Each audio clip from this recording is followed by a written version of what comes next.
গল্পকথন by Kallol চ্যানেলে আপনারা শুনছেন হুমায়ুন আহমেদের লেখা কোথাও কেউ নেই, আজ 10ম পর্ব। শওকত সাহেবের জ্বর আরও বেড়েছে। বুড়ো বয়সে জ্বরজারি খুব কাবু করে মানুষকে, তাকে যেমন করেছে। তার মনে হচ্ছে এই যাত্রা তিনি বাঁচবেন না। তিনি সারা দুপুর জ্বরগায়ে বারান্দায় বসে রইলেন। তার প্রাণ হু হু করতে লাগল। সংসার মোটামুটি গুছিয়ে এনেছেন, এই সময় মরে যাওয়াটা অন্যায়। কিন্তু সংসারে অন্যায়গুলি সব সময় হয়। যখন একজন সব গুছিয়ে টুছিয়ে বসে, তখনই দুম করে একটা হার্ট অ্যাটাক, চোখ উল্টে বিছানায় ভিড়মি খেয়ে পড়া, কোনো মানে হয় না। রাতের বেলা জ্বর হুঁশ করে নেমে গেল, ঘাম দিয়ে শরীর ঠান্ডা। শরীর বেশ ঝরঝরে লাগছে, খিদে হচ্ছে। শওকত সাহেবের মনে হল এইসবও ভালো লক্ষণ নয়। এরকম চট করে জ্বর নেমে যাবে কেন? তিনি ক্ষীণস্বরে ডাকলেন, মুনা, মুনা। মুনা রান্না চাপিয়েছে। সে বিরক্ত মুখ করে উঠে এলো। কি হয়েছে মামা? মিনিটে মিনিটে ডাকছ কেন? শরীরটা ভালো লাগছে না। জ্বর টর সেরে তুমি তো দিব্যি ভালো মানুষ, এত ডাকাডাকি কেন? বাঁচব না রে মুনা। বুঝলে কি করে? স্বপ্ন টপ্ন দেখছ? মামি কি এসে বলছে নিয়ে যেতে এলাম? হাসছিস কেন? এটা কি হাসির কোনো কথা? মুনা খানিকটা বিব্রত বোধ করল। হেসে ফেলা উচিত হয়নি। সে রান্নাঘরে ফিরে গেল। বাবু উনুনের পাশে মুখ লম্বা করে বসে আছে। অন্যদিন এই সময়টায় বকুল থাকে, নিজের মনে কথা বলে যায়। আজ রাগারাগির কারণে সে নিশ্চয়ই মুখ অন্ধকার করে নিজের ঘরে বসে আছে। বাবু মুনা আপাকে দেখে একটু হাসল। মুনা ঝাঁঝালো গলায় বলল, তুই এখানে কেন? পড়াশোনা নেই? মাথা ধরেছে। মুনা তীক্ষ্ণ চোখে তাকাল। বাবু সত্যি কথা বলছে না, তার মুখ হাসি হাসি, মাথা ধরা মানুষের মুখ নয়। কিছু বলবি? কি বলে ফেল। কথা পেটে নিয়ে বসে আছিস কেন? শোবার সময় বলবো। একবার যখন বলেছে শোবার সময় বলবো, তখন সে শোবার সময়ই বলবে। এর আগে মরে গেলেও মুখ খুলবে না। বাবু। কি? একটা কাজ করতো, একজন ডাক্তার নিয়ে আয়, মামাকে দেখাই।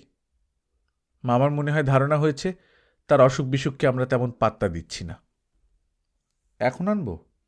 হ্যাঁ, এখনই নিয়ে আয়। জহিরকে আনবি। বাবু মুখ কালো করে বলল, ওকে কেন?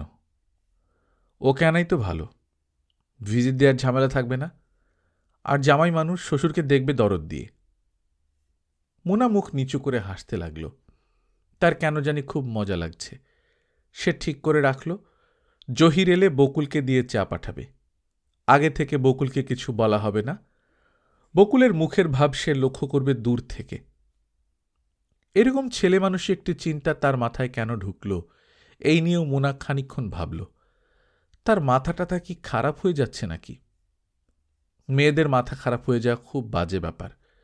সে যখন তার চাচাদের সঙ্গে থাকত, তখন ময়নার মাকে দেখেছে। 24-25 বছরের সুন্দরী মেয়ে, মাথা খারাপ হবার পর এমন সব কুৎসিত কথা চেঁচিয়ে বলতো যে শোনামাত্র ইচ্ছা করত ছুটে পালিয়ে যেতে। মুনা রান্না শেষ করে বারান্দায় এসে দেখল ইজি চেয়ারে বকুল বসে আছে।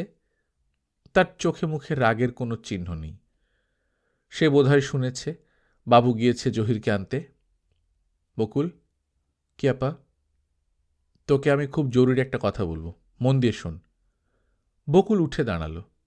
মুনা চাপার স্বরে বলল, আমি যদি কোনো কারণে পাগল টাগল হয়ে যাই, তাহলে তুই বিষ খাইয়ে আমাকে মেরে ফেলবি। চিকিৎসা করার দরকার নেই। এসব কথা কেন বলছো তুমি? মুনা তার জবাব না দিয়ে হাত মুখ ধোবার জন্য বাথরুমে ঢুকল। বকুল হতভম্ব হয়ে তাকিয়ে রইল, বুঝতে পারল না আপার কি হয়েছে। হাসান সাহেব শুনলেন কে যেন তার সঙ্গে দেখা করতে এসেছে। বসে আছে ড্রয়িং রুমে। সকাল 9টা বাজে। অফিস যাবার তাড়া। এমন সময় কেউ আসে? হাসান সাহেব কাপড় পরতে পরতে ভাবলেন, দু ধরনের লোক এই সময় তার কাছে আসতে পারে। নির্বোধ ধরনের লোক, কিংবা বড় ধরনের বিপদে পড়া লোক। প্রথমটি হওয়ার কথা, কারণ পৃথিবীতে বড় ধরনের বিপদে পড়া লোকের চেয়ে নির্বোধ ধরনের লোকের সংখ্যাই বেশি। ড্রয়িং রুমে সিদ্দিকুর রহমান সাহেব বসেছিলেন, গায়ে ধবধবে সাদা পাঞ্জাবি, পান চিবাচ্ছেন। ঠোঁট বেয়ে এক ফোঁটা পানের রস পড়েছে সাদা পাঞ্জাবিতে। তার দিকে তাকালে পাঞ্জাবিতে সদ্য হওয়া পানের পিকের দাগই সবার প্রথমে চোখে পড়বে। হাসান সাহেবেরও পড়ল। তিনি ভুরু কুঁচকে তাকিয়ে রইলেন। আসসালামু আলাইকুম স্যার, আমার নাম সিদ্দিকুর রহমান। আমি চিনি আপনাকে। কি ব্যাপার বলুন, আমার অফিসের তাড়া আছে। বলতে একটু সময় লাগবে। সময় লাগলে অন্য সময় আসতে হবে, এই মুহূর্তে আমার হাতে সময় নেই। ঘটনাটা আপনার ভাই বাকেরের প্রসঙ্গে। সেটা তো বাকেরের সঙ্গেই বলা উচিত, আমার সঙ্গে নয়। ওর সঙ্গে কয়েকদিন আগে আমার একটা ঝামেলা হয়েছিল, তারপর থেকে একটার পর একটা ক্ষতি হচ্ছে আমার। কীরকম ক্ষতি? আমার গাড়ির উইন্ডশিল্ডটা চুরি গেল। একটা দোকান আছে আমার, স্টেশনারি শপ, তার কাঁচ টাচ ভেঙে একাকার। তারপর একদিন, আপনার ধারণা এসব বাকেরের কাজ? জি। পুলিশে কেস করুন, আপনার সন্দেহের কথা বলুন। এক পাড়ায় থাকি, এক পাড়ায় থেকে পুলিশে কেস? এক পাড়ায় থাকলে পুলিশে কেস করা যাবে না এমন তো কোনো কথা নেই। হাসান সাহেব উঠে দাঁড়ালেন। তার গাড়ি এসে গেছে। আর বসে থাকা অর্থহীন। তিনি সবসময় অফিসে যাবার আগে সেলিনাকে বলে যান, আজ সেটা করতে ভুলে গেলেন। গাড়িতে উঠলেন অন্যমনস্ক ভঙ্গিতে, সারা পথ কোনো কথা বললেন না। অফিসে তার জন্য একটা বিস্ময় অপেক্ষা করছিল। তাকে ওএসডি করা হয়েছে, অফিসার অন স্পেশাল ডিউটি। মন্ত্রী সাহেব ব্যাপারটা তাহলে ভোলেননি। তার ক্ষমতা দেখিয়েছেন শেষ পর্যন্ত। হাসান সাহেবের এই মন্ত্রীর প্রতি খানিকটা সমীহ বোধ হল। এর ক্ষমতা তাহলে আছে, অধিকাংশেরই থাকে না। মাঠে বক্তৃতা দিয়েই যাবতীয় ক্ষমতা শেষ করে ফেলে। সেক্রেটারি আমিরুল ইসলাম সাহেবের নিঃশ্বাস ফেলার সময় ছিল না, তবু তিনি হাসান সাহেবকে ডেকে পাঠালেন। শান্ত গলায় বললেন, কেমন আছেন? ভালোই আছি স্যার।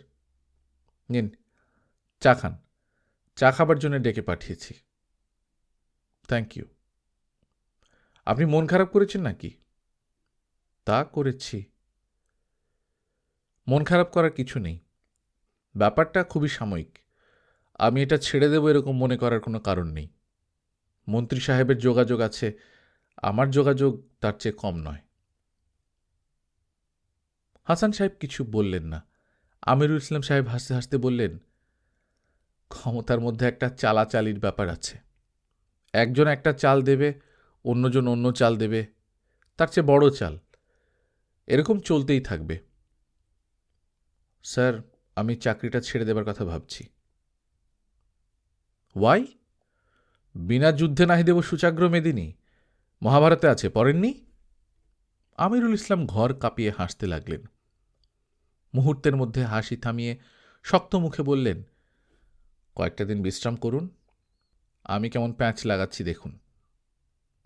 প্যাঁচ লাগানোর কোনো দরকার দেখছি না স্যার। কেন দরকার দেখছেন না? অফকোর্স দরকার আছে। এদের বুঝিয়ে দিতে হবে যে আমাদের খুব কাছাকাছি আসতে নেই, একটু দূরে দূরে থাকতে হয়। পুলিশে ছুঁয়ে দিলে হয় 18 ঘা, আর সিএসপি কলম দিয়ে কিছু লিখলে হয় 42 ঘা, এবং সেই ঘার কোনো অ্যান্টিডোট নেই। যান, আপনি এখন বাড়ি যান, কয়েকদিন বিশ্রাম নিন। আজ আর অফিসে থাকার দরকার নেই। হাসান সাহেব অসময়ে বাড়ি ফিরলেন। বাড়ি ফিরে তার ভালোই লাগল। অনেক দিন পর ফুলের টবগুলির পেছনে কিছু সময় দিলেন। 4-5টা বিশাল বনি প্রিন্স ফুটেছে, এদের দিকে তাকালেই মন ভালো হয়ে যায়। তিনি কাঁচি দিয়ে খুব যত্নে গোলাপ চারার মরা পাতাগুলি কাটলেন, মাটি খুঁড়ে দিলেন। বনি প্রিন্সের জন্য চায়ের পাতার সার নাকি খুব ভালো। তিনি ভেবে রাখলেন সেলিনাকে জিজ্ঞেস করবেন চায়ের পাতা দেয়া হচ্ছে কিনা। সেলিনা রান্নাবান্না নিয়ে ব্যস্ত ছিলেন। আজ তার বিশেষ রান্না করতে ইচ্ছে হচ্ছে। হাসান সাহেবের অসময়ে অফিস থেকে ফিরে আসার ব্যাপারটা তার খুব ভালো লাগছে। কেন জানি বিয়ের প্রথম দিককার কথা মনে হচ্ছে। বিয়ের প্রথম দিকে এরকম হতো, অসময়ে সে এসে উপস্থিত, তার নাকি জ্বর জ্বর লাগছে। জ্বর না হাতি। দিব্যি ভালো মানুষ, কোন একটা শয়তানি মতলব মাথায় নিয়ে এসেছে। খুব মনে হয় ওইসব দিনগুলোর কথা। সুখের সময় বারবার কেন ফিরে আসে না, এইসব ভেবে সেলিন একটা দীর্ঘ নিঃশ্বাস ফেললেন। বাকের দুপুরে খেতে এসে আকাশ থেকে পড়ল।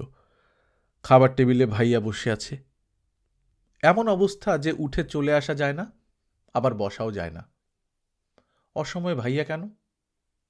সেলিনা বললেন, দাঁড়িয়ে আছো কেন, বসো। বাকের বসল। যতদূর সম্ভব নিঃশব্দে খাওয়া শুরু করল। তার লবণ নেবার দরকার, কিন্তু লবণদানিটা অনেকখানি দূরে, ভাইয়ার কাছে। তাকে নিশ্চয়ই বলা সম্ভব না যে ভাইয়া লবণটা দাও। হাসান সাহেব খাবার টেবিলে কথাবার্তা একেবারেই বলেন না। আজ নিচু গলায় সেলিনার সঙ্গে দু একটা কথা বলছেন, যেমন বনি প্রিন্সগুলো তো চমৎকার হয়েছে, তবে কি তুমি চায়ের পাতা দিচ্ছ, এই জাতীয় কথাবার্তা। বাকেরের মনে হলো ভাইয়া কোনো একটা ঝামেলা নিয়ে চিন্তিত, নিজের চিন্তা ঢাকার জন্যই আজে বাজে ব্যাপার নিয়ে কথা বলছে। বাকের। জি ভাইয়া। বাকেরের মেরুদণ্ড দিয়ে একটা শীতল স্রোত বয়ে গেল। ভাইয়া তাকিয়ে আছে তার দিকেই। ব্যাপারটা কি? কিছু বলবে আমাকে? তুই কি কারো গাড়ির উইন্ডশিল্ড ভেঙে দিয়েছিস? বাকেরের গলায় ভাত আটকে গেল। সে হ্যাঁ না কিছু বলতে পারল না। হাসান স্বাভাবিক স্বরে বললেন, কারো গাড়ির উইন্ডশিল্ড যদি তোমার ভাঙতে ইচ্ছে করে তুমি ভাঙবে, এটা তোমার ব্যাপার। তোমার কি করা উচিত বা উচিত নয় সেটা তোমাকে বলা আমি অর্থহীন মনে করি। উপদেশ শোনার বয়স তুমি অনেক আগেই পার হয়েছ। হাসান সাহেব দম নেবার জন্য একটু থামতেই সেলিনা বললেন, খাবার টেবিলে এই আলোচনা না করলেও হবে, খেতে এসেছ, খাও। অন্য সময় তো বাকেরকে পাওয়া মুশকিল, সে নানা কাজে ব্যস্ত থাকে, খাবার টেবিলটাই কথা বলার জন্য ভালো। বাকের। জি। তুমি নিজের পায়ে দাঁড়ানোর একটা চেষ্টা করো। জি আচ্ছা। তুই আমার কথাটা বুঝতে পারছিস না, না বুঝেই বলছিস জি আচ্ছা। বাকের অবাক হয়ে ভাইয়ের মুখের দিকে তাকিয়ে রইল। হাসান সাহেব বললেন, তুই অন্য কোথাও থাকার ব্যবস্থা কর, যাতে তোর বিরুদ্ধে কোনো কমপ্লেন নিয়ে কেউ আমার কাছে না আসে। তাছাড়া। হাসান সাহেব একটু থামলেন, তাকালেন সেলিনার দিকে। সেলিনার চোখ বড় বড় করে বসে আছেন। খাবার টেবিলের এই নাটকের জন্য তিনি মোটেই প্রস্তুত ছিলেন না। হাসান সাহেব পানির গ্লাসে চুমুক দিয়ে ভাত মাখাতে মাখাতে বললেন, গুন্ডা পোষার কাজটি আমি আর করতে রাজি নই। সবই নিঃশব্দ হয়ে গেল। সেলিনা ভাবলেন বাকের হয়তো খাবার টেবিল ছেড়ে উঠে যাবে, কিন্তু সে উঠল না। সেলিনা বললেন, বাকের, আচারের বোতলটা দাও তো। বাকের আচারের বোতল এগিয়ে দিল। সন্ধ্যাবেলা বাকের তার জিনিসপত্র নিয়ে মহিউদ্দিন সাহেবের দোকানে গিয়ে উঠল। ঠান্ডা গলায় বলল, আপনার এখানে কয়েকদিন থাকব। মহিউদ্দিন সাহেব পান খাওয়া হলুদ দাঁত বের করে প্রচুর হাসতে লাগলেন। ভাবলেন এটা একটা রসিকতা। বাকের বলল, হাসছেন কেন? মহিউদ্দিন সাহেবের হাসি বন্ধ হয়ে গেল।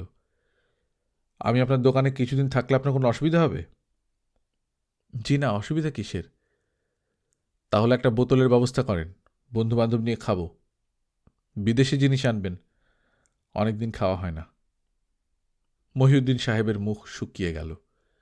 এ কি যন্ত্রণায় পড়লেন। বাকের তার বন্ধুদের খোঁজে বের হল। নতুন জীবনযাত্রার শুরুটা তার খারাপ লাগছে না। বিয়ের কার্ড শেষ পর্যন্ত ছাপা হল। 400 কার্ড। দাওয়াতের এত মানুষ নেই। যেহেতু কার্ডের সংখ্যা বেশি, কাজেই যাদের দাওয়াত পাওয়ার কথা না তারাও দাওয়াত পেতে লাগল। বাবু 40টা কার্ড নিয়ে তার ক্লাসের সব ছাত্রকে একটি করে দিয়ে এলো। শওকত সাহেব তার অফিসের 4-5 জনকে বলবেন ভেবেছিলেন, শেষ পর্যন্ত বললেন 21 জনকে। তাতেও শেষ নয়, তার মনে হলো শুধু 21 জনকে বলাটা ঠিক হলো না। অন্যরা কি দোষ করল? দ্বিতীয় দিনে তিনি আরও এক গাদা কার্ড নিয়ে গেলেন। যাবার পথে মুনাকে বললেন, খরচাপাতে কিছু হচ্ছে হোক, একটাই তো বিয়ে ফ্যামিলিতে। মুনা গম্ভীর গলায় বলল, একটাই বিয়ে মানে? আমি কি বিয়ে করব না নাকি? শকত সাহেব হকচকিয়ে গেলেন। মুনা বলল, কি চুপ করে আছো কেন? আমি বিয়ে করব না? তোমার কি ধারণা আমি সন্ন্যাসী হয়ে যাব? কি যে বলিস তুই! শকত সাহেব হাসতে চেষ্টা করলেন। মুনার আজকাল কি হয়েছে? উল্টাপাল্টা কথা বলে ফেলে। মুনার, তুই কি মামুনকে কার্ড পাঠিয়েছিস? মামুনকে কার্ড পাঠাবো কেন? বিয়েতে যাতে সে আসে এই জন্য। সে এলে তোদের বিয়ের একটা ডেট ফেলে দেব। শরীরের অবস্থা ভালো না, কাজকর্ম শেষ করে রাখতে চাই। কি বলিস? শরীর অবস্থা খারাপ মনে করলে তাই করা উচিত। বাবুরও বিয়ে দিয়ে দাও। কি বললি? বললাম, বাবুরও বিয়ে দিয়ে ঝামেলা চুকিয়ে দাও। ক্লাস 4-5 পড়ে এমন একটা মেয়ে খুঁজে বের করো, একটা বাল্য বিবাহ হয়ে যাক। শকত সাহেব চোখ বড় বড় করে তাকিয়ে রইলেন। মুনা বলল, কি রাজি আছো? তোর কি মাথাটা খারাপ হয়ে গেছে নাকি রে মুনা?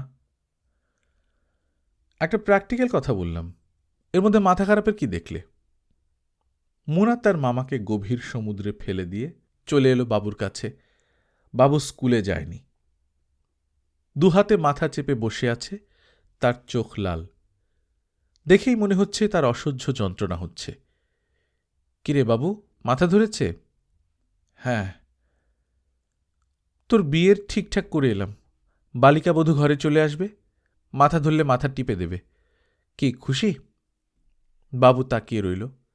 মুনা হাসতে লাগল। বাবু বলল, একটু মাথা টিপে দেবে আপা? মরে যাচ্ছি। মাথা টেপার সময় নেই রে, এখন যেতে হবে অফিসে। বকুলের বিয়ের কার্ড ডিস্ট্রিবিউট করব। সবার বন্ধুবান্ধব আসবে, আমার কেউ আসবে না, এটা খারাপ না? তুই ঘর অন্ধকার করে শুয়ে থাক, মাথা সেরে যাবে। মুনা নতুন শাড়ি পরল, অনেক সময় নিয়ে চুল বাঁধল, কড়া করে লিপস্টিক লাগালো ঠোঁটে। বকুলকে বলল, কেমন লাগছে রে আমাকে? পেতনির মতো লাগছে নাকি? বকুল বলল, ভালোই লাগছে। পেতনির মতো লাগবে কেন? আমার তো মনে হচ্ছে ড্রাকুলার মতো লাগছে। ঠোঁট দেখে মনে হচ্ছে এইমাত্র কারো রক্ত খেয়ে এসেছি, ঠোঁটে রক্ত লেগে আছে। কি যে তুমি বলো আপা, যাচ্ছ কোথায়? অফিসে, সবাইকে তোর বিয়ের কার্ড দেব। এই কারণে এত সাজগোজ করলাম। এলেবেলে ভাবে গেলে সবাই মনে করবে আমার ছোট বোনের বিয়ে হচ্ছে, আমার হচ্ছে না, এই দুঃখে আমি। মুনা শেষ করল না কথা। এক গাদা কার্ড নিয়ে রওনা হলো। বাকেরের সঙ্গে দেখা হলো পথে। মুনা হাসি মুখে বলল, বাকের ভাই, আপনাকে নাকি বাড়ি থেকে গেট আউট করে দিয়েছে? বাকের চুপ করে রইল। তার মুখ শুকনো, সে ঘন ঘন থুতু ফেলছে। কি বাকের ভাই, কথা বলছেন না কেন? যা শুনেছি তাকে মিথ্যা? মিথ্যা না, সত্যি। হাত খরচ পাচ্ছেন না তাও বন্ধ? হাত খরচের দরকার কি? দিন চলছে কিভাবে, ধারের ওপর? বাকের তার জবাব না দিয়ে বলল, তোমার কি শরীর খারাপ নাকি? মুনার তীক্ষ্ণ কণ্ঠে বলল, এত সেজেগুজে বের হয়েছি, তারপরে বলছেন শরীর খারাপ? দেখে তো সেরকমই মনে হচ্ছে। অফিসেও সবাই এই কথাই বলল। পালবাবুর চোখ কপালে তুলে বললেন, হয়েছে কি আপনার? কি আবার হবে? কিছুই হয়নি। গালটাল ভেঙে একাকার, অসুখটা কি? কোনো অসুখ নেই। মুনা ভেবেছিল কার্ডগুলো দিয়েই চলে আসবে, কিন্তু সে অফিস ছুটি না হওয়া পর্যন্ত থাকল। সবার টেবিলে খানিকক্ষণ করে বসে হাত নেড়ে নেড়ে গল্প করল। সে ভেবেছিল অনেকেই তাকে জিজ্ঞেস করবে, নিজের বিয়ের কার্ড নেই, ছোট বোনের বিয়ের কার্ড। কিন্তু আশ্চর্যের ব্যাপার, কেউ সেই প্রসঙ্গ তুলল না। এখনো 15 দিনের মতো ছুটি আছে তার হাতে, তবু সে ঠিক করে ফেলল আগামীকালই সে জয়েন করবে। শুধু শুধু বাড়িতে বসে থাকার কোনো মানে হয় না। তার জন্য একটা বিস্ময় অপেক্ষা করছিল। অফিস ছুটির পর দেখা গেল কর্মচারীদের জন্য ঝকঝকে নতুন বাস। পালবাবু বললেন, ইউনিয়ন ঘাট ধরে বাস কিনিয়েছে, এখন থেকে পায়ের ওপর পা তুলে অফিস যাবেন আর অফিস থেকে আসবেন। মুনাও উঁচু গলায় হাসতে লাগল। তার বড় ভালো লাগছে। অফিস টফিস বাদ দিয়ে বাড়িতে বসে থাকাটা খুব বোকামি হয়েছে। শুধু বাস নয় বুঝলেন মিস মুনা, আরও আছে। আর কি? আন্দাজ করেন দেখি। মুনা আন্দাজ করতে চেষ্টা করল, কিন্তু কিছু বলার আগেই পালবাবু নিচু গলায় বললেন, কর্মচারীদের জন্য ফ্ল্যাট হচ্ছে। বলেন কি? বোর্ড মিটিংয়ে পাস হয়েছে। 6 মাসের মধ্যে 3টা 4তলা ফ্ল্যাট, 2টা bedroom, drawing cum dining room, বারান্দা। বাহ, চমৎকার তো। এর নাম ইউনিয়নের চাপ। রাম চাপ দিয়েছে। চাপ তো আগেও ছিল, তখন তো কাজ হয়নি। তখন হবে না বলে এখনো হবে না? দিনকাল পাল্টে যাচ্ছে না? আগের দিন কি আর আছে নাকি? মামুন লক্ষ্য করেছে যাদের নাম ক দিয়ে শুরু হয় তারা বেশ প্যাঁচানো স্বভাবের মানুষ হয়ে থাকে। সে ক নামের যে কজনকে চেনে সবার পেটে স্ক্রুর প্যাঁচ। কৃষি ব্যাংকের ম্যানেজারের কথাই ধরা যাক, কাশেম আলী, হাড় বজ্জাত। লোনের ব্যাপারটা নিয়ে ক্রমাগত ঘোরাচ্ছে। কোলেটারাল হিসেবে জমি জমার দলিলের নকল চেয়েছিল, সেগুলো দেয়া হয়েছে যথাসময়ে। এখন সে বলছে দলিলের নকলগুলি আবার দিন, আগেরগুলি মিসপ্লেসড হয়েছে। মনে হচ্ছে কাশেম আলী পান খাবার জন্য কিছু চান, মুখ ফুটে বলতে পারছেন না। নিজে থেকে না চাইলে পান খাওয়ার টাকা দেওয়াও তো মুশকিল। মামুন নিশ্চয়ই বলতে পারে না, ভাই আপনাকে আমি ঘুষ দিতে চাই, কত টাকা দেব বলুন, আপনার রেট কত? এটা বলতে পারে না বলেই প্রতি সপ্তাহে তাকে 2-3 বার এসে ঘণ্টাখানেক বসে থাকতে হবে। আজও তাই হবে। কাশেম আলী সাহেব ভীষণ ব্যস্ততার ভান করে বললেন, আপনি কাইন্ডলি আগামী সপ্তাহে আসুন, আমাদের জিএম সাহেব আসছেন, নিঃশ্বাস ফেলার সময় নেই এখন। মামুনের ভাগ্য ভালো, আজ সে সম্পূর্ণ ভিন্ন ধরনের কথা শুনল। কাশেম আলী সাহেব সরু গলায় বললেন, আপনার কাগজপত্র গুছানো হয়ে গেছে, ফাইল জাহানারের কাছে, সে আপনাকে বলবে এখন কি করতে হবে। মামুন অবাক হয়ে বলল, জাহানারা কে? আমাদের নতুন সেকেন্ড অফিসার, পরশু জয়েন করেছেন। আপনি অপেক্ষা করুন, তিনি কিছুক্ষণের মধ্যেই চলে আসবেন। মহিলা অফিসারদেরও এত দূর পাঠানো হচ্ছে? হবে না কেন? দিনকাল পাল্টে গেছে। মেয়েদেরও এখন সমানে পাঠিয়ে দেওয়া হচ্ছে ইন্টেরিয়ারে। আর মেয়েরাও আপত্তি করছে না। ইয়াং সব মেয়েরা কাজ নিয়ে কোথায় কোথায় চলে যাচ্ছে। ভালোই তো। ভালোই। মেয়েরা হচ্ছে আপনার অফিসের শোভা। সেজেগুজে বসে থাকে, দেখতে ভালোই লাগে। মামুন লক্ষ্য করল কাশেম আলী সাহেবকে বেশ খুশি খুশি লাগছে। স্যুট টুট পরেছেন। গ্রামের কৃষি ব্যাংকের ম্যানেজাররা এমন স্যুটটাই পরে না। জাহানারার বয়স 23-24, রোগা পাতলা মেয়ে। চশমার ফ্রেমটি মুখের তুলনায় একটু বড় বলেই বোধহয় তাকে অনেক বেশি বেশি রোগা লাগছে। গলার স্বর খুব নরম, শুনতে ভালো লাগে। টেবিল ভর্তি কাগজপত্র নিয়ে সে এমনভাবে বসে আছে যেন মনে হচ্ছে গভীর সমুদ্রে পড়েছে। মেয়েটি নাকে একটা ফুটো, যেখানে সুতো বাঁধা। একটা মেয়ে এত দূরে চাকরি করতে এসেছে, তার নাকে একটা সুতো বাঁধা, এটা একেবারেই মানাচ্ছে না।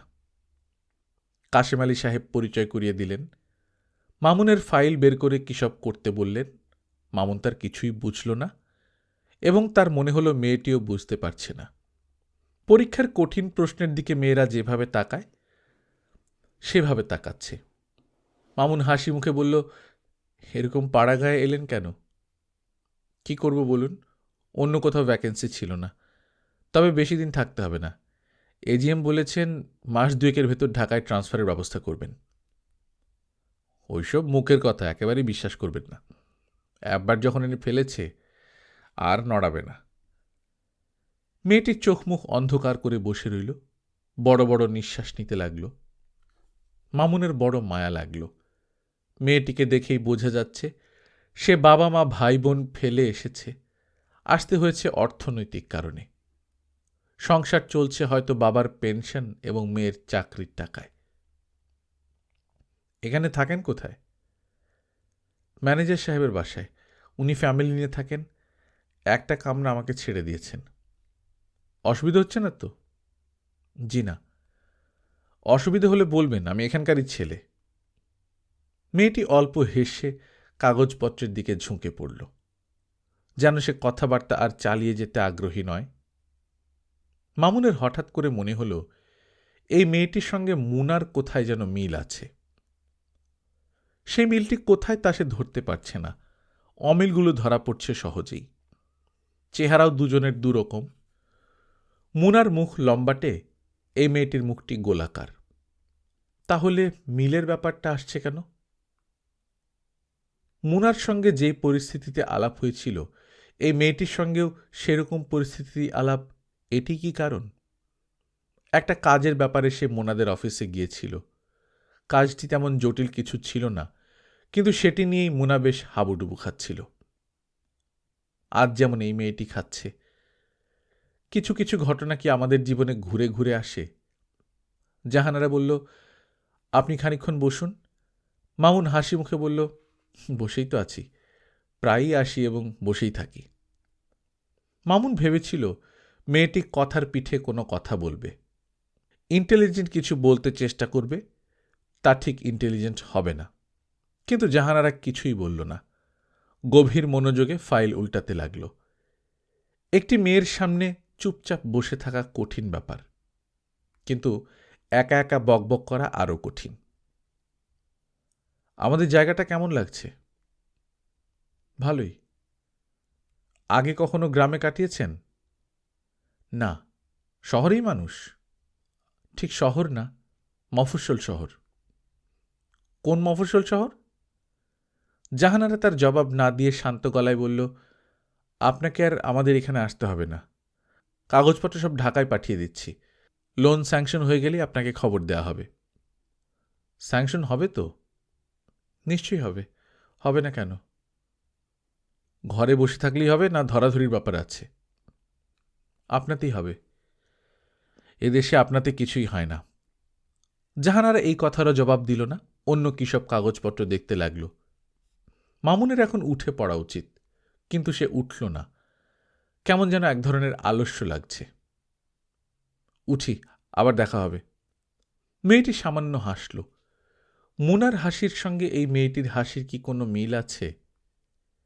আছে হয়তো। প্রতিটি মানুষ নিজের মতো করে হাসে। একজনের হাসির সঙ্গে অন্যজনের হাসির কোনো মিল নেই। অবশ্যই সবাই কাঁদে একইভাবে, নাকি এক একজন মানুষের কান্না এক এক রকম? ডাকে একটি রেজিস্ট্রি চিঠি এসেছে। মামুন মনে করতে পারল না রেজিস্ট্রি চিঠিতে সে কখনো কোনো জরুরি কিছু পেয়েছে কিনা। না, পায়নি। বরং আজে বাজে জিনিসপত্রই লোকে তাকে রেজিস্ট্রি করে পাঠিয়েছে। একবার সে একটা চিঠি পেল, সেখানে বিতং করে লেখা, কোনো লোক মদিনা শরীফে কি একটা স্বপ্ন দেখেছে, সেই স্বপ্নের কথা 7 জনকে লিখে জানাতে হবে।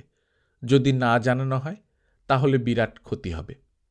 জানালে লটারিতে টাকা পাওয়া যাবে। কত অদ্ভুত ধরনের মানুষই না আছে এই পৃথিবীতে। মামুন চিঠিটা খুলল না। সন্ধ্যার পর ধীরে সুস্থে খোলা যাবে।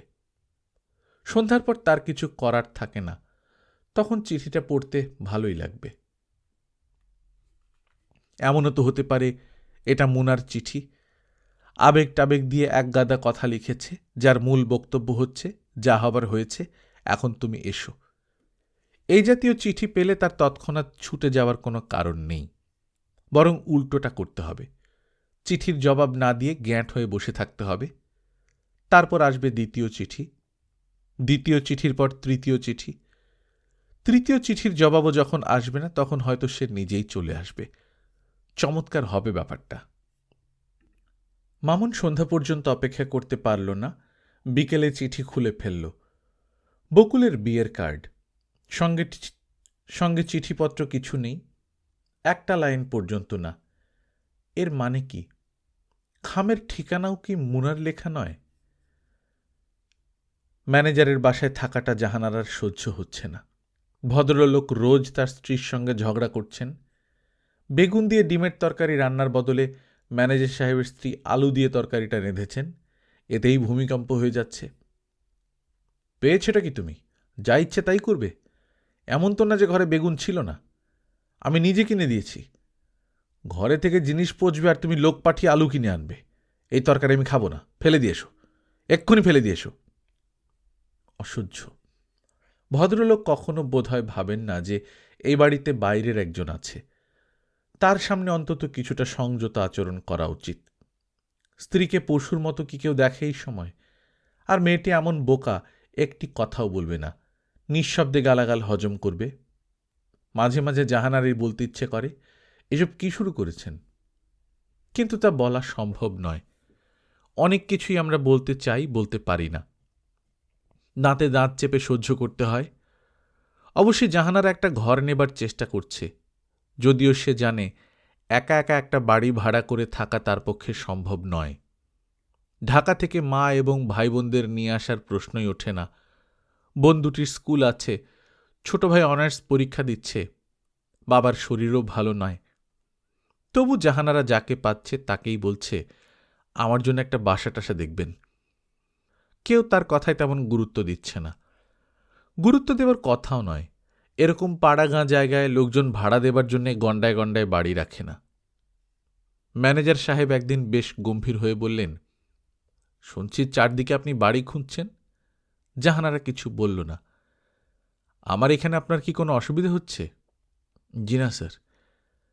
অল্প কিছুদিন থাকবেন, বাড়িটারি খোঁজার ঝামেলা করবেন না। একা একা থাকবেন কিভাবে? জাহানারা চুপ করে রইল। ম্যানেজার শুকনো গলায় বললেন, তাছাড়া এই যে আপনি বাড়ি খোঁজাখুঁজি করছেন, তার একটা বাজে দিক আছে। বাজে দিক মানে? লোকজন নানান কথা বলবে। জাহানারা অবাক হয়ে বলল, আপনার কথা স্যার আমি বুঝতে পারছি না। আপনি এতদিন ছিলেন আমাদের সঙ্গে, এখন চলে যেতে চাচ্ছেন, অথচ একা মেয়ে মানুষ, লোকজন আমাকে নিয়ে নানান কথা ভাববে। জাহানারা হক চকিয়ে গেল। তার দারুণ মন খারাপ হল। এটা এমন এক জায়গা যে মন খারাপ হলেও কিছু করার নেই, কোথাও যাবার নেই। ঢাকায় থাকলে কত কি করা যেত। একটা গল্পের বই নিয়ে বারান্দায় বসে থাকা যেত, বই মুখের উপর ধরে কাঁদা যেত। কেউ দেখে ফেললে অসুবিধা নেই, ভাববে বই পড়ে কাঁদছে। কিন্তু এখানে কিছুই করার নেই। তবু সে মন খারাপ হলে একা একা হাঁটে। লোকজন প্রথম দিকে কৌতূহলী হয়ে তাকাত, এখন তাকায় না। কাঁচা রাস্তা ধরে হেঁটে হেঁটে সে কুসুমখালী নদী পর্যন্ত যায়।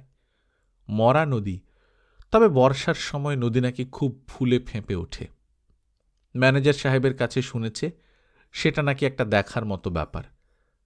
জাহানারা নিশ্চিত জানে সে বর্ষা পর্যন্ত থাকবে না, কিন্তু কোনো এক বিচিত্র কারণে মাঝে মাঝে তার মনে হয় বর্ষা পর্যন্ত থেকে গেলে ভালোই হবে।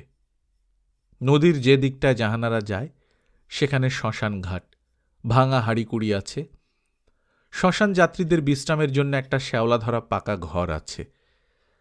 তার দেয়ালে কাঠ কয়লা দিয়ে অদ্ভুত অদ্ভুত সব কথাবার্তা লেখা। একদিন অফিসের পিয়নকে সঙ্গে নিয়ে সে লেখা পড়তে এসেছিল। রোজ রোজ তো তাকে সঙ্গে নিয়ে আসা যায় না। শ্মশানঘাটে একদিন তার মামুনের সঙ্গে দেখা।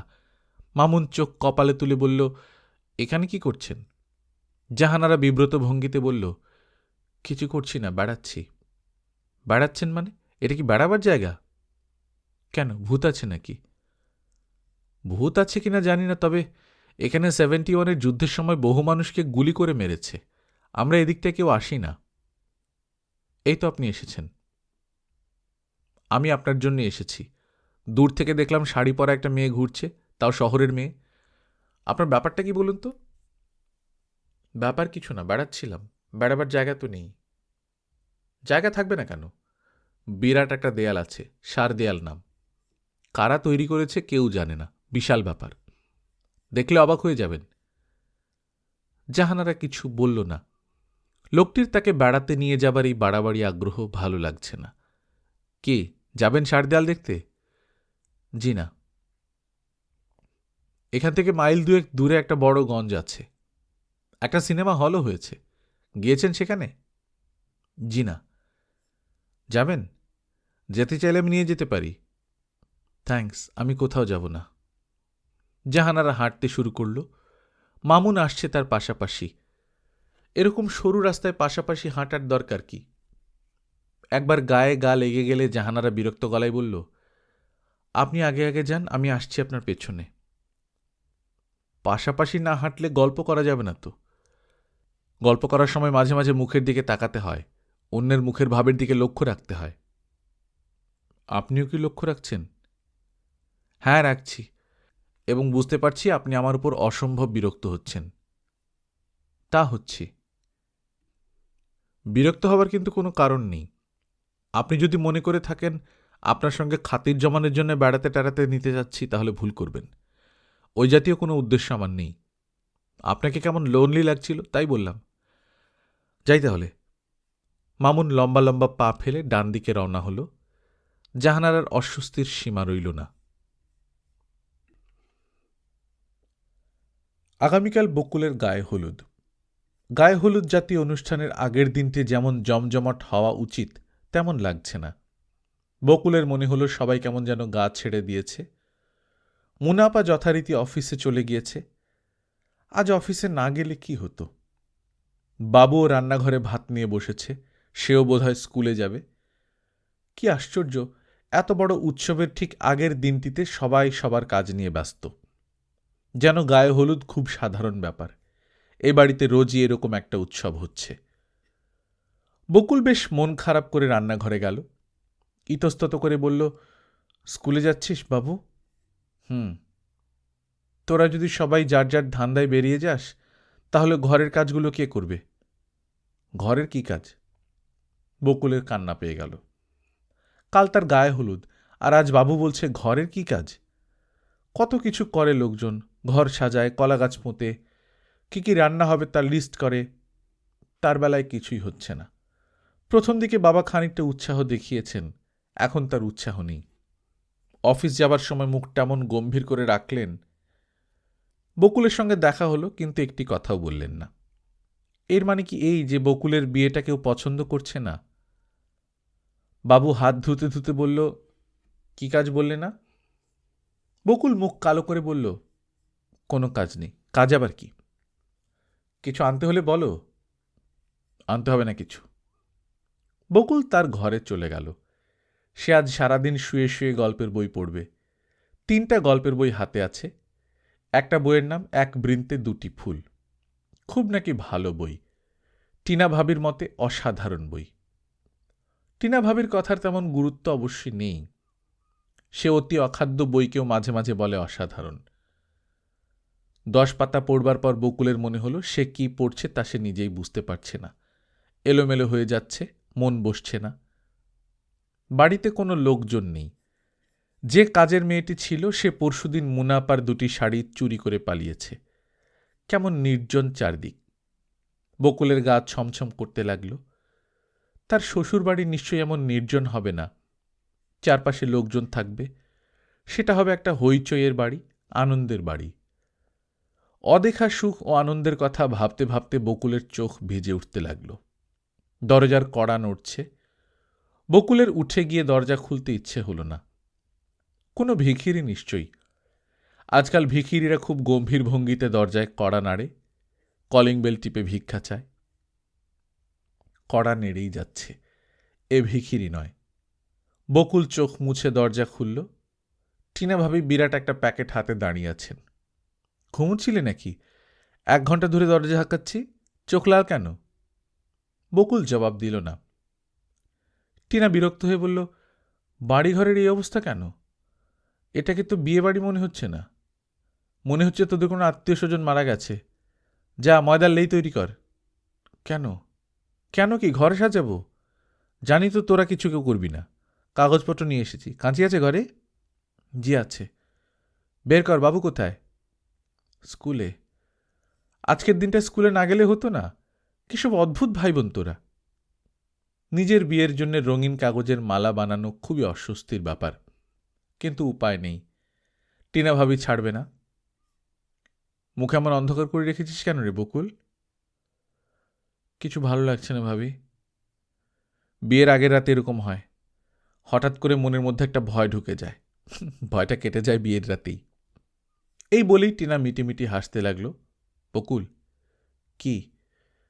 তোকে কিছু কায়দা কানুন শিখিয়ে দেব, বুঝলি? কি কায়দা কানুন? বলবো বলবো, এত ব্যস্ত কিসের? থাক ভাবি, কিছু বলতে হবে না, কায়দা কানুন শিখতে চাই না। বকুল উঠে দাঁড়ালো। টিনা বলল, যাচ্ছিস কোথায়? চা নিয়ে আসি। তুমি তো আবার মিনিটে মিনিটে চা খাও। চায়ে চুমুক দিয়ে টিনা প্রথম যে কথাটি বলল সেটা হচ্ছে, বিয়ের রাতে তোর বর যখন প্রথম তোর গায়ে হাত দেবে, ইলেকট্রিক শক খাবার মতো লাফিয়ে উঠবি না, বুঝলি? বকুল অন্যদিকে তাকিয়ে রইল। এই জাতীয় কথাবার্তা শুনতে তার অস্বস্তি লাগে, আবার সেই সঙ্গে ভালোও লাগে। সে এরকম কেন? সে কি খারাপ মেয়ে? বকুলের বুক হু হু করতে লাগল। মুনা ভেবে রেখেছিল সে আজ লাঞ্চ টাইম পর্যন্ত কাজ করবে, তারপর ঘরে ফিরে আসবে। সেটা সম্ভব হল না। সিদ্দিক সাহেব তাকে ডেকে একগাদা কাগজ ধরিয়ে দিলেন এবং শান্ত গলায় বললেন, যেভাবেই হোক আজ 5টায় শেষ করে দেবেন, পারবেন না? জি পারব। Good, very good. আপনি ছাড়া অন্য কেউ হলে বলতো একদিনে সম্ভব না। মুনা কিছু বলল না। সিদ্দিক সাহেব হাসতে হাসতে বললেন, মেয়েদের মধ্যে এই একটা ব্যাপার আছে, এরা সহজে চ্যালেঞ্জ গ্রহণ করে কিন্তু শেষ পর্যন্ত কন্টিনিউ করতে পারে না। আমি স্যার 5টার মধ্যেই শেষ করে দেব। গুড। 5টার সময় আমি অফিস থেকে বেরোবো, তখন ফাইলগুলো নিয়ে যাব। যেদিন খুব মন দিয়ে কাজ করার দরকার থাকে সেদিনই যত ঝামেলা দেখা দেয়। যেমন আজ অ্যাকাউন্টের নতুন মেয়েটি এসে গলা নিচু করে তার একগাদা সমস্যার কথা বলতে লাগল। সেই সমস্যাও ভয়াবহ সমস্যা। তার স্বামীর ছোট ভাই তাকে একটি প্রেমপত্র লিখে বসে আছে। এই ব্যাপারটি সে তার স্বামীকে জানাবে না জানাবে না, এই হচ্ছে সমস্যা। মেয়েটির সঙ্গে মুনার তেমন কোনো আলাপ নেই। আজ হঠাৎ করে এরকম একটি জটিল সমস্যার কথা তাকে বলতে এলো কেন? মুনা একবার ভাবলেও বলবে, পরে তোমার কথা শুনবো ভাই, আজ একটু ব্যস্ত আছি। কিন্তু এটা বলা সম্ভব নয়। মেয়েটি যাবার পরপর এলেন পালবাবু। তিনি কোন এক তান্ত্রিক সন্ন্যাসীর খোঁজ পেয়েছেন, যিনি মানুষের ভূত ভবিষ্যৎ সবই বলতে পারেন। পালবাবুর ইচ্ছা মুনাকে নিয়ে একবার তার কাছে যাওয়া। বহু কষ্টে মুনা পালবাবুকে বিদায় করল।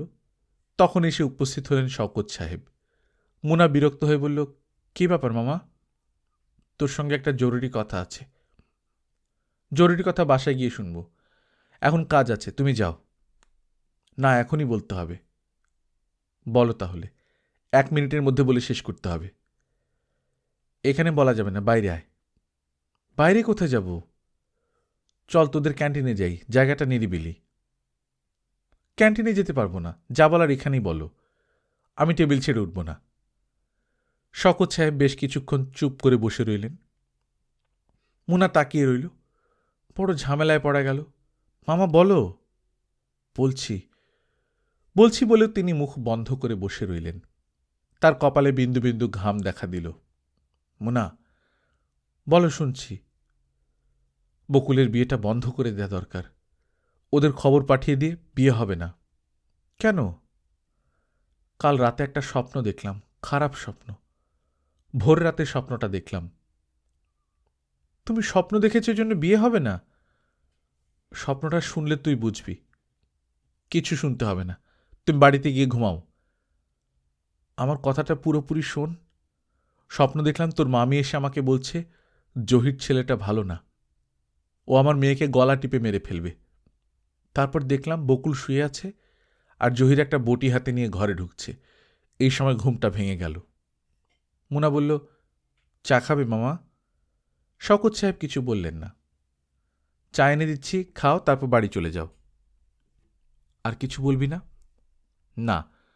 খবরের কাগজে আজকাল প্রায়ই খবর উঠছে, যৌতুকের জন্য স্বামীর হাতে স্ত্রী খুন। এইসব খবর পড়ে পড়ে স্বপ্ন দেখেছ। শওকত সাহেব রুমাল দিয়ে কপালের ঘাম মুছলেন। মুনা শান্তস্বরে বলল, বাড়িতে গিয়ে খোঁজ নিয়ে দেখো, যে রাতে তুমি স্বপ্ন দেখেছ তার আগের দিনের পেপারে এরকম কোনো খবর আছে কিনা। কথা সত্যি, এই জাতীয় একটি খবর সত্যি সত্যি আছে। শওকত সাহেব উঠে দাঁড়ালেন। চলে যাচ্ছ? চা খাবে না? না। বিকেল 5টায় সিদ্দিক সাহেব এসে দাঁড়ালেন টেবিলের সামনে। নিচু গলায় বললেন, কাজটা শেষ করতে পারেননি, তাই না? মুনা বিব্রত স্বরে বলল, জি না স্যার। গল্পকথন বাই কল্লোল চ্যানেলে আপনারা শুনছিলেন হুমায়ুন আহমেদের লেখা কোথাও কেউ নেই। আমরা নিয়মিত গল্প পাঠ করে শোনাচ্ছি। আপনারা যারা প্রথমবারের মতো শুনছেন কাইন্ডলি সাবস্ক্রাইব করে নেবেন। গল্প পাঠ ভালো লাগলে বন্ধুদের সঙ্গে শেয়ার করবেন। নিজে ভালো থাকবেন, আশপাশের লোকজনকে ভালো রাখবেন। টাটা।